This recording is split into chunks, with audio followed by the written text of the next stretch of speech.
Today I'm going to talk about using a compression pedal before a volume pedal. This is a great technique when you're looking to create atmospheric sound effects. Sometimes when I approach atmospheric tones, I will use just a volume pedal into an amp, and I push the amp fairly hard so it's not completely overdriven, but it starts breaking up. The reason I do this is as I push the volume pedal up, the sound naturally starts to compress. Sometimes this isn't the best method because as the amp overdrives, it brings out certain harmonics, and the sound is a little bit richer than a perfectly clean sound.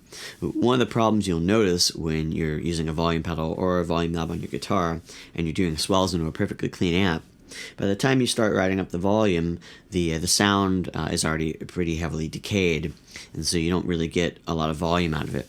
Now, this is why I put a compression pedal before the volume pedal, and I use a fair amount of compression on it. So what happens is if I have the volume pedal cocked all the way back, I hit the note, the compression pedal is going to grab it, and it's going to hold on to that for quite a while. So as I'm pushing up the volume pedal, there's still plenty of clean signal that I can use to push into the amp or a reverb, or in the case that I'm using today, I used a ecolution pedal from Pigtronics, a delay pedal. For this example, I was using this Keeley compressor. It's a very simple compression pedal. As you can see, I have it set fairly high. I like it because it's very simple, and it has almost a little bit of a Teletronics LA2A quality to it, which I prefer as opposed to a super clean compression.